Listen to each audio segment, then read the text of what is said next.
Claro, Putin ya advertía, ya dijo que en el caso de que haya tropas occidentales en Ucrania esto va a ser una escalada del conflicto y parece desde luego que empieza a materializarse. Jesús, no sé cómo ves estas tensiones entre Europa y Rusia que parecen cada vez más evidentes y sobre todo cada vez más preocupantes, ¿no? Mira, primero que nada, Sergio, hay que decir que Rusia tiende a ser muy cuidadosa con el tipo de conceptos que utiliza para cada paso que va dando.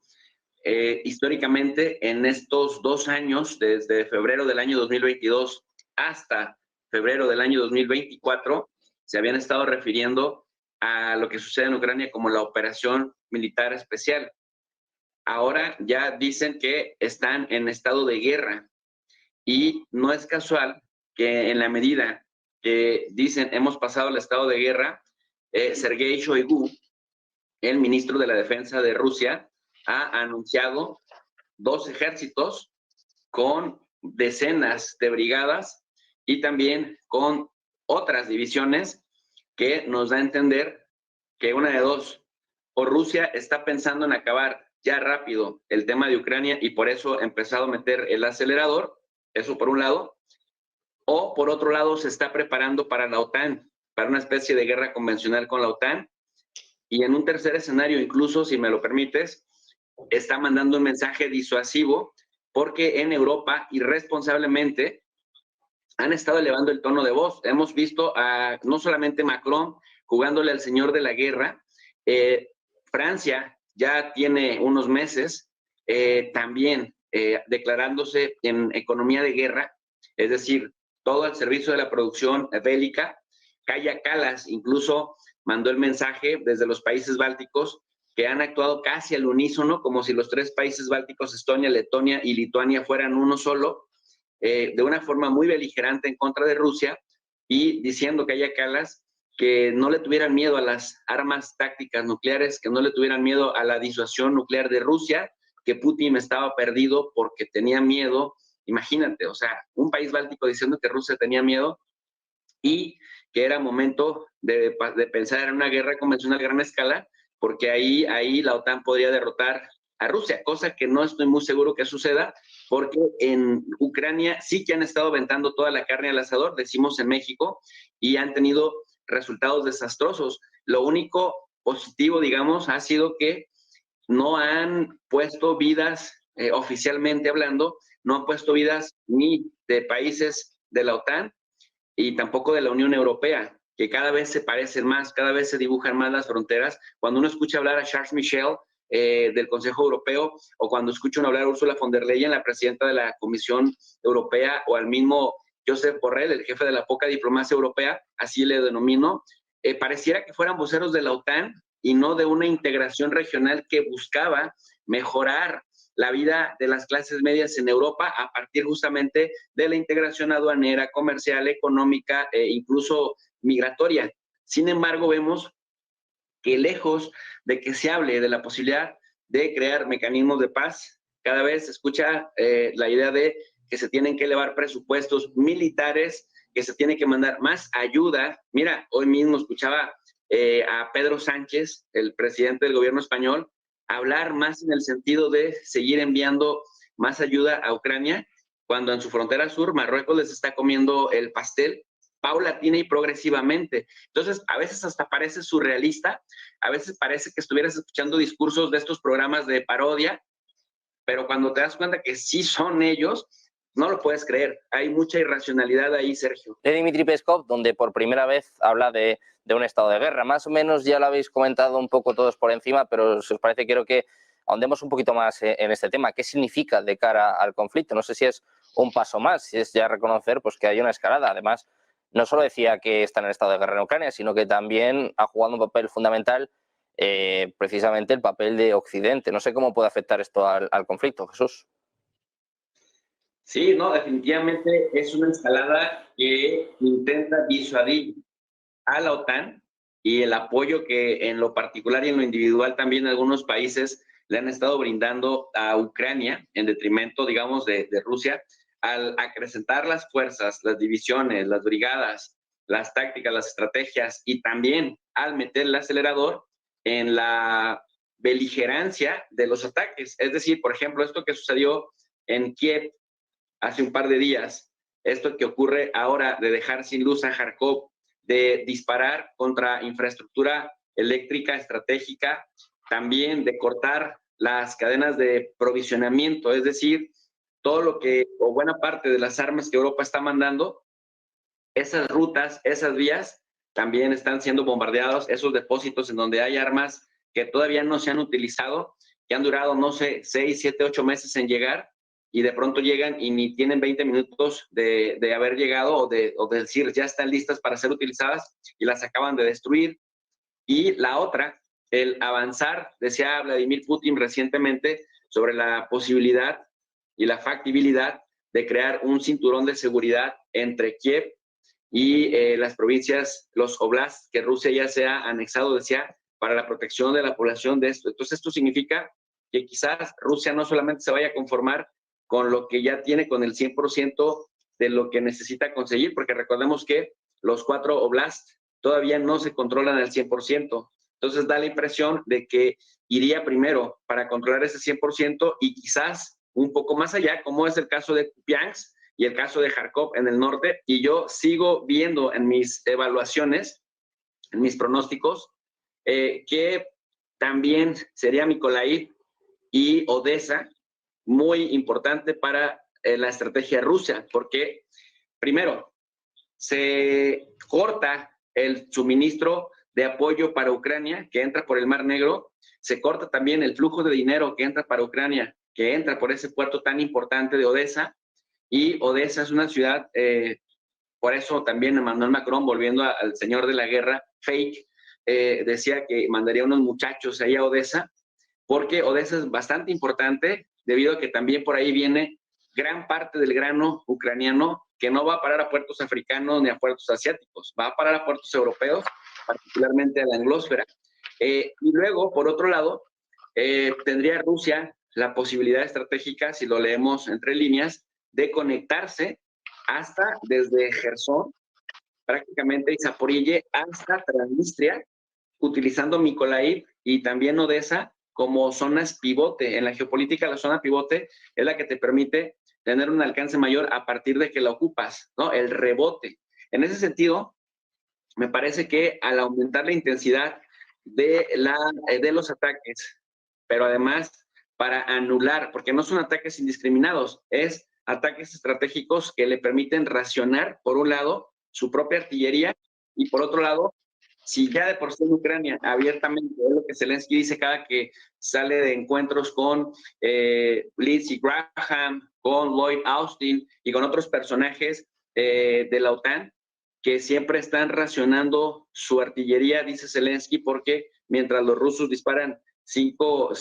cañonazos, ellos nada más pueden responder con uno. Bueno, si además antes de que puedan utilizar la artillería que les está llegando, se las eliminan, esto dobla la apuesta, es decir, o entra la OTAN directamente o solamente se dedicarán a ser testigos de cómo de manera paulatina el ejército ucraniano va siendo borrado del mapa. Ahora, Lindsey Graham, nosotros en México le llamamos el senador Drácula, porque se alimenta de la sangre, es este señor que recientemente dijera, bueno, hace un par de años dijera que los miles y miles de millones de dólares que Estados Unidos estaba invirtiendo en que corriera la sangre rusa, en hacer que corriera la sangre rusa, eran los mejores miles de millones de dólares invertidos y que Ucrania podría contar indefinidamente, en un tono valiente de Lindsey Graham, el senador Drácula, de vayan al frente, ustedes peleen con los rusos, que dinero no les hará falta. Bueno, 2 años después regresa Lindsey Graham, les recuerda que 2 años atrás no tenía mucha esperanza en que resistieran, pero sin embargo ahí estaban, y les dice 2 cosas. Tienen que aprender a pelear, a resistir sin el apoyo de Estados Unidos, porque parece que ahora entre los colegas republicanos pues no se quiere aprobar 60,000 millones de dólares regalados, pero sí 12,000 millones de dólares a préstamos con intereses. Y 2, tienes que ser flexible en la modificación de la edad para luchar, porque tu sistema de reclutamiento Ucrania es un fracaso. Es un fiasco hasta ahora y se necesita que más personas lo hagan. Bueno, después, en nado sincronizado, Sergio, Antonio, Javier, viene a decirnos el jefe de la OTAN, digamos el comandante en jefe de las Fuerzas Armadas de la OTAN, en Kiev, en un discurso justamente que le toca estar en estos bombardeos, dice, sabemos que en las democracias la movilización para la guerra, el sistema de reclutamiento de las democracias tiende a ser bastante delicado porque la gente no siempre está dispuesta a ir al frente, a ofrendar su vida por las causas de las libertades. Si así creo que George Orwell estaría muy orgulloso de muchos de estos discursos de la OTAN, pero ojo con este dato, pero si nos vemos obligados a ello, tendremos que hacerlo empezando por Ucrania, que nos está dando a entender pues que Ucrania tendrá que ser la primera gran sacrificada y que muchos de estos discursos tipo Macron de vamos a estar con ustedes hasta el final de los tiempos, hasta la victoria de Ucrania, Rusia no va a ganar, se quedan en mera retórica para tratar de mejorar su propia imagen ante su propia audiencia, pero me parece que es tal el nivel de desconexión con la gente de a pie, con los europeos de a pie, a los que les adelgazan a pasos agigantados el estado de bienestar, el estado benefactor por el que tanto se ha luchado en Europa y que es una lucha que se les reconoce desde otros continentes a las clases medias europeas, pues ahora con una mano en la cintura con el argumento de que Rusia les amenaza la seguridad, a pesar de que es la OTAN la que se ha acercado a las fronteras de Rusia, les están adelgazando el estado benefactor. Y nada más para concluir, complementar algo que decía Antonio hace un momento, se habla de los valores europeos y de que Ucrania los representa y de que Ucrania es el último bastión que resiste antes de que empiece, digamos, una andanada de ataques rusos en contra del resto de Europa, de las libertades. Y sin embargo, efectivamente, ahí en Ucrania se persiguen opositores. Bueno, Gonzalo Lira, que no se olvide que murió también en una prisión. Y también a los líderes de la oposición se les ha llamado efectivamente prorrusos o espías de Rusia en Ucrania. Y para rematar, pues, ¿qué pasó con Valery Zaluzhny, el comandante en jefe de las fuerzas, o el ex comandante en jefe de las Fuerzas Armadas ucranianas, cuando se sinceró con la revista The Economist y se atrevió a decir, bueno, esto está en punto muerto, a pesar de que estamos diciendo que vamos avanzando, en realidad, entre que estamos congelados y nos están haciendo retroceder en algunos puntos, Zelensky dijo, te vas, pero además el trasfondo es que estaba creciendo bastante la figura, decía, se le crecieron los enanos a Zelensky, y ahora lo mandan como embajador a Londres. Cualquiera de nosotros de a pie quisiera tener una embajada en Londres, ¿no? Representar al país en Londres. Pero, ojo, que el trasfondo es quererse quitar un rival político del medio. Bueno, ya le está creciendo otro y a ese no le va a poder hacer nada porque no es su subordinado, y me refiero al exboxeador, alcalde actual de la capital, de Kiev, Klitschko, que junto con su hermano siguen insistiendo que con algunos cuidados no sería una mala idea que se hicieran las elecciones presidenciales a pesar del riesgo que ello conlleva, porque dice, bueno, si fuimos capaces de prescindir de un jefe, de un comandante en jefe de las Fuerzas Armadas en plena guerra, seguro que también lo podríamos hacer de un presidente que técnicamente ya no responde a los intereses populares de Ucrania, si es que alguna vez respondió, Sergio. Pues así está la situación en Ucrania, como bien dices, pues con un opositor, en este caso de embajador en Reino Unido, bueno, un opositor que no era cualquiera, ni mucho menos, era el jefe del ejército ucraniano. Una de las cosas que mencionaba Podolyak, de los más cercanos a Zelensky, asesor presidencial, muy beligerante, muy belicista, halcón, que desacredita a cualquier político europeo que hable de empezar a pensar en términos de paz, y también el ministro Kuleva, es que había necesidad en Ucrania de hacerle sentir, de exportar también la guerra a Rusia. Una vez que en Rusia sintieran la guerra en sus propias carnes, esto debilitaría la imagen de Vladimir Putin y quizás, solo quizás, trasladando la guerra al escenario ruso, la gente se decepcionaría de Vladimir Putin y votaría en menor medida por él. Bueno, pues ese fue otro de los tantos errores de cálculo, porque primero, pues realmente aplicaron una tesis orwelliana invertida y dicen que la creación de un enemigo común al exterior cohesiona el interior, y lejos de desincentivar el apoyo por Vladimir Putin, pues mira, el resultado fue ese, ¿no? Un 87% o poco más de los que participaron, con una participación altísima del 75%, terminan por apoyar a Vladimir Putin. Y en estas zonas que ha estado bombardeando sistemáticamente Ucrania, la participación también fue muy alta, y la votación por Vladimir Putin también fue bastante alta. Y esto, bueno, pues finalmente te habla de que esta declaración de estado de guerra viene precedida por el apoyo masivo de los rusos hacia su líder principal, Vladimir Putin. Ahora, esto que dice Antonio también es súper interesante con respecto a Francia, ya en términos de logística, ya cuando lo piensas en serio, porque yo me puse a hacer la tarea que nos encargaste, mi querido Antonio, y para el 2023, para diciembre del 2023, Francia cuenta con 118,000 soldados en activo de las fuerzas terrestres, solo 118,000 y 23 reservistas, recordando que en el año 96 se acabó el servicio militar obligatorio, pero casualmente empieza nuevamente a discutirse en diferentes países, incluso en España, aunque ya han dicho las autoridades que no va a ser obligatorio el servicio militar, de volver a implementar la obligatoriedad del servicio militar, como en Dinamarca, en Suecia y en Noruega, en donde incluso las mujeres están obligadas a prestar servicio militar. Entonces, es interesantísimo y yo digo que yo no quitaría, digamos, del radar a España, porque hemos visto que Pedro Sánchez es como la chimoltrufia mexicana, como dice una cosa, dice otra. Y lo puede decir con tantísima convicción un día y al día siguiente con esa misma convicción decir exactamente lo contrario. Entonces yo no dudaría que también empiecen a debatir con mucha seriedad la obligatoriedad del servicio militar en España, que en Francia, por ejemplo, ya está, digamos, en el debate público, en los centros de investigación, en las universidades, en círculos políticos y obviamente en medios de comunicación,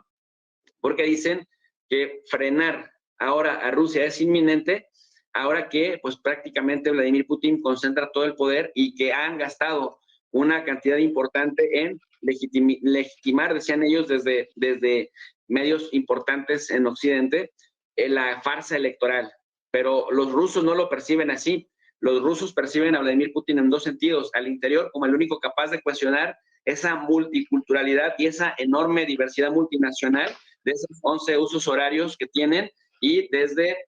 San Petersburgo hasta Vladivostok, en términos de logística hay que coordinarse bastante y dicen eso solo lo logra un tipo de la fuerza pública de Vladimir Putin. Y al exterior está siendo percibido por el sur global como alguien que es capaz de hacerle frente al poder hegemónico